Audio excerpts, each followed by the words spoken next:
अस्सलाम वालेकुम वीवर्स, कैसे आप सब। उम्मीद है आप सब खैरियत से होंगे। इससे पिछले लेक्चर में हमने बात की थी स्टर्नम के ऊपर, रिब्स के ऊपर, और स्टर्नम के हमारे पास जो पार्ट थे वो हमने डिस्कस किए थे। रिब्स के पार्ट भी हमने डिस्कस किए थे on the base of it articulation. ठीक है, वो हमने डिस्कस किए थे। आज मैं थोड़ा आप लोगों को जो स्ट्रक्चर है रिब्स का, इसकी ओवरव्यू दूंगी, मतलब इसके पार्ट कौन कौन सी है और इसमें क्या क्या है। फिर इसके बाद हम क्या करेंगे, टाइप्स पढ़ेंगे। रिब्स के मज़ीद हमारे पास टाइप्स है। पिछले जो हमने पढ़े थे वो भी टाइप्स थे, लेकिन वो on the base of articulation हमने पढ़े थे। तो देखिए वीवर्स, इधर आप लोगों को नज़र आ रहा है, ये हमारे पास क्या है, एक रिब की हमारे पास स्ट्रक्चर है। रिब की बेसिकली हमारे पास क्या होता है, हेड होता है, फिर हमारे पास होता है नेक होता है।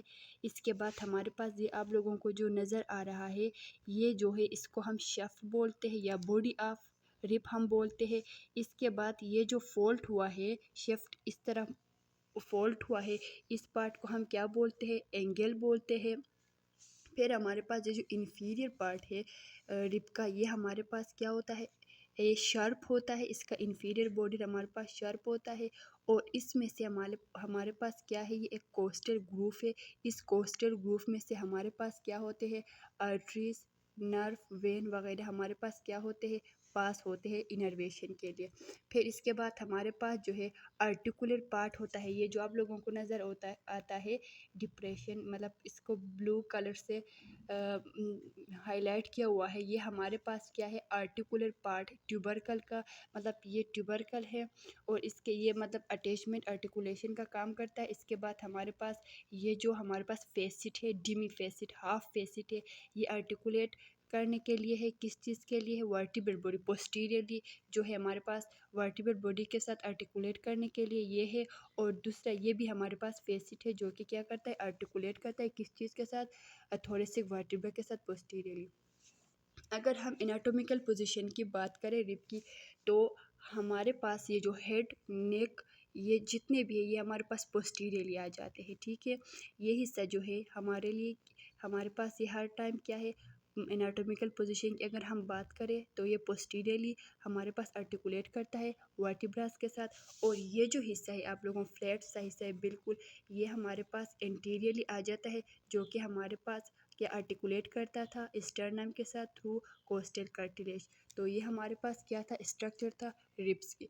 तो इसके बाद हमारे पास क्या है, टू टाइप्स है रिब की। एक हमारे पास जो है टिपिकल है, दूसरा हमारे पास क्या है, एटिपिकल है। ये नाम से ही जाहिर है, जो टिपिकल होते हैं ये हमारे पास कॉमन होते हैं, मतलब इनका जो कैरेक्टरिस्टिक्स हो गया, इनकी प्रॉपर्टीज़ जो हो गया, सारे क्या है, सारे रिब्स के लिए कॉमन है। इसीलिए इसको हमने नाम दिया हुआ है किस चीज़ का, टिपिकल रिब का। तो ए टिपिकल रिब वो रिब होते हैं जो कुछ फीचर्स में, कुछ प्रॉपर्टीज़ में, कुछ कैरेक्टरिस्टिक्स में या अपीयरेंस में क्या होते हैं, डिफरेंस होते हैं। ये जो बाज़ रिब है इनसे हमारे पास ये क्या होते हैं, डिफरेंट होते हैं। तो इसलिए हमने इनको क्या किया हुआ है, नाम दिया हुआ है। तो आज हम बात करेंगे एटिपिकल रिब के बारे में, जो कि हमारे पास रिब नंबर 1, 2, 10, 11 एंड 12 हमारे पास क्या है, एटिपिकल रिब है। अगर हम देखें तो रिब नंबर 1 हमारे पास क्या था, कौन सा रिब था, ट्रू रिब था। 2 भी हमारे पास क्या था, ट्रू रिब था। 10 की अगर हम बात करें तो ये हमारे पास कौन सा रिब था, फॉल्स रिब था। 11 एंड 12 हमारे पास फ्लोटिंग रिब था। तो ये आ जाते हैं हमारे पास एटिपिकल रिब की कैटेगरी में। तो हम देखेंगे कि एटिपिकल रिब की प्रॉपर्टीज़ क्या है जो कि इनको डिफर करते हैं बाज़ रिब से।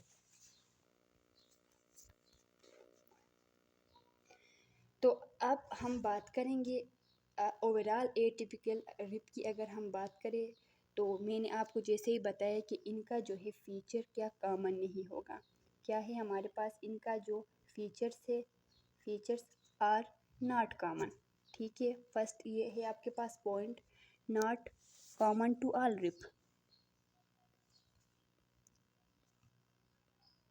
ठीक है, अब हम क्या करेंगे, वन बाय वन ये जो हमारे पास रिब है एटिपिकल रिब, इनकी हम फीचर्स को डिस्कस करेंगे। तो सबसे पहले हम बात करेंगे रिब नंबर 1 की। ठीक है, रिब नंबर 1 जो कि हमारे पास एटिपिकल रिब है। अगर हम रिब नंबर 1 को देखें तो ये हमारे पास क्या होता है, शॉर्टर होता है। हमारे पास क्या होता है, रिब नंबर 1 शॉर्टर होता है। प्लस हमारे पास शॉर्ट होने के बावजूद ये हमारे पास क्या है, वाइडर भी है। मतलब इसकी अगर हम ब्रेथ की बात करें तो ये हमारे पास क्या है, वाइडर है। और इसकी ये बाज़ रिप से छोटा है और वाइडर है। ये याद रखो, मेन पॉइंट है एटिपिकल रिप, मतलब रिप नंबर 1 की। इसके बाद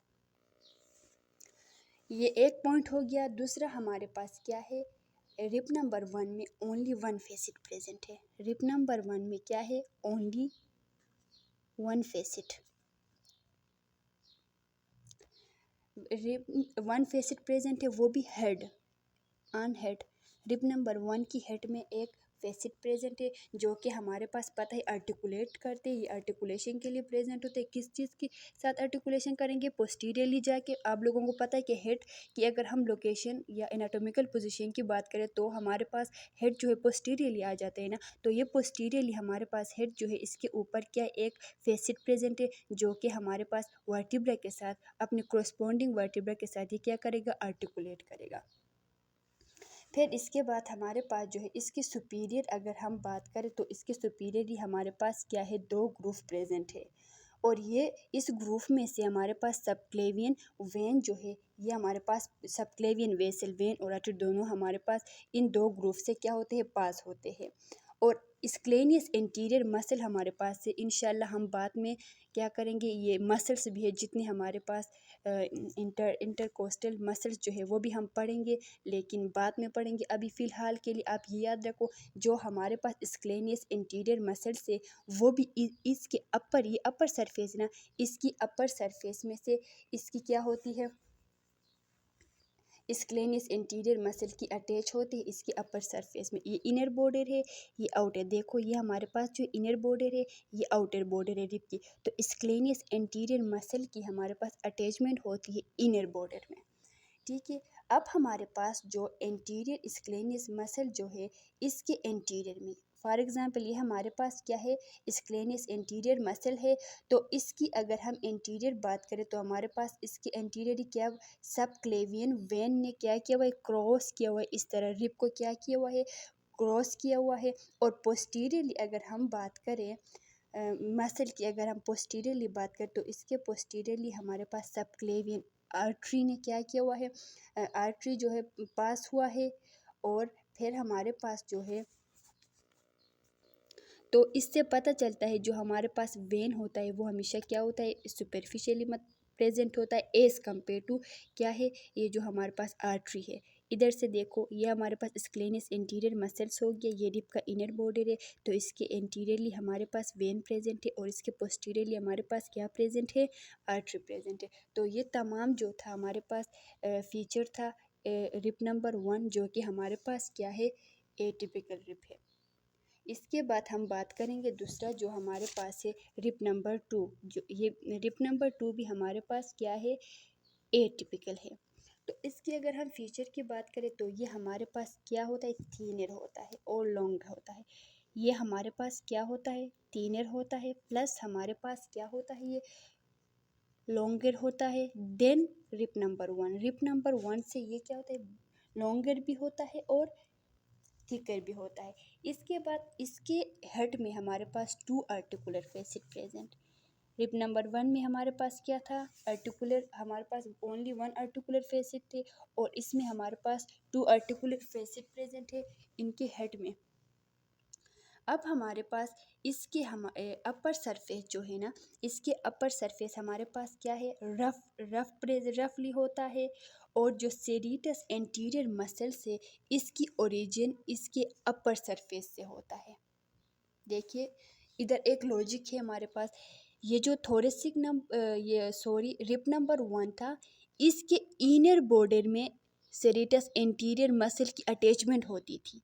तो ओरिजिन मतलब ये जो मसल्स है, ये सेरिटस एंटीरियर मसल, ये इसकी ओरिजिन मतलब ये निकला कहाँ से है, तो हमारे पास ये जो रिप नंबर 2 है, जो कि हमारे पास एटिपिकल रिप है, इसका अपर सरफेस हमारे पास रफ होता है। और इसकी अपर सरफेस से क्या होता है, सेरिटस एंटीरियर मसल की ओरिजिन होती है। और फिर ये जाके अटैचमेंट या हम इंजर्शन बोलते हैं, अटैचमेंट ये हमारे पास inner border of first rib में ये जाके हमारे पास अटैच होती है। समझ आ गई इधर तक आप लोगों को। इसके बाद हमारे पास जो है ये इसकी प्रॉपर्टीज़ थी जो कि थोड़ी सी डिफरेंट थी रिप नंबर 1 से। इसके बाद हम बात करेंगे रिप नंबर 10 की। ठीक है, रिप नंबर अगर 10 की हम बात करें, इसमें भी सिर्फ एक फेसिट प्रेजेंट है, ओनली वन फेसिट। इसके हेड में भी ओनली क्या है, वन फेसिट प्रेजेंट है, जो कि हमारे पास क्या करेगा, आप लोगों को पता ही अगर फेसिट है तो ये किस चीज़ के, इसका फंक्शन क्या है, आर्टिकुलेशन। तो आप लोगों को ऑलरेडी पता है जो हेड हमारे पास रिप है इसकी आर्टिकुलेशन होती है पोस्टीरियरली किस चीज़ के साथ होती है, वर्टिब्रास के साथ। कौन सी वर्टिब्रास के साथ होती है, थोरेसिक वर्टिब्रास के साथ। तो यही था हमारे पास, सिर्फ ये था कि रिप नंबर 10 में ओनली वन फेसिट प्रेजेंट है। इसके बाद हम अगर बात करें 11 एंड 12 में, 11 एंड 12 की थोड़ी सी जो है ये अलग है, रिप नंबर 11 प्लस 12। अब 11 और 12 में हमारे पास एक चीज़ है कि इसकी नो नेक। हमारे पास 11 और 12 का क्या है, नेक नहीं है, और इसमें भी सिर्फ ओनली वन फेसिट प्रेजेंट है, ओनली वन फेसिट प्रेजेंट है जो कि आर्टिकुलेट करेगा अपने कोरस्पोंडिंग वर्टिब्रास के साथ। तो ये था हमारे पास क्या, रिप नंबर 11 एंड 12 की जो फीचर है जो दूसरे रिप से हमारे पास क्या है, अलग है। तो अब मैं आपको एक ओवरव्यू दूंगी, क्विक से समराइज़ करूंगी आप लोगों को। जो हमारे पास रिप नंबर 1 है, जो हमारे पास शॉर्टेस्ट है, ठीक है, और इसमें हमारे पास ओनली वन फेसिट प्रेजेंट है, इसमें कोई कोस्टल ग्रूव प्रेजेंट नहीं है, और सिर्फ हमारे पास दो ग्रूव प्रेजेंट है जो कि सबक्लेवियन वेसल्स के लिए प्रेजेंट है। और इसके इनर बॉर्डर में हमारे पास अटैचमेंट होती है किस चीज़ की, स्क्लेनियम मसल की, हमारे पास एंटीरियर स्क्लेनियम मसल की क्या होती है, अटैचमेंट होती है। दूसरा हमारे पास जो है रिप नंबर 2 जो है, इसमें हमारे पास क्या है, ट्यूब्रोसिटीज़ प्रेजेंट है जो कि सेरिटस एंटीरियर मसल के लिए प्रेजेंट है। और हमारे पास 10 में ओनली वन फेसिट प्रेजेंट है, 11 में हमारे पास नेक प्रेजेंट नहीं होता है, 11 और 12 में हमारे पास क्या होता है, नेक प्रेजेंट नहीं होता है। और उनमें भी हमारे पास क्या होता है, एक ही हमारे पास फेसिट प्रेजेंट होता है। इन तमाम जो हमारे पास एटिपिकल रिप है, इनके हेड में ओनली वन फेसिट प्रेजेंट होते हैं, एक्सेप्ट हमारे पास रिप नंबर 2 है जिसमें हमारे पास क्या है, टू आर्टिकुलर फेसिट प्रेजेंट होते हैं। Thank you so much for watching.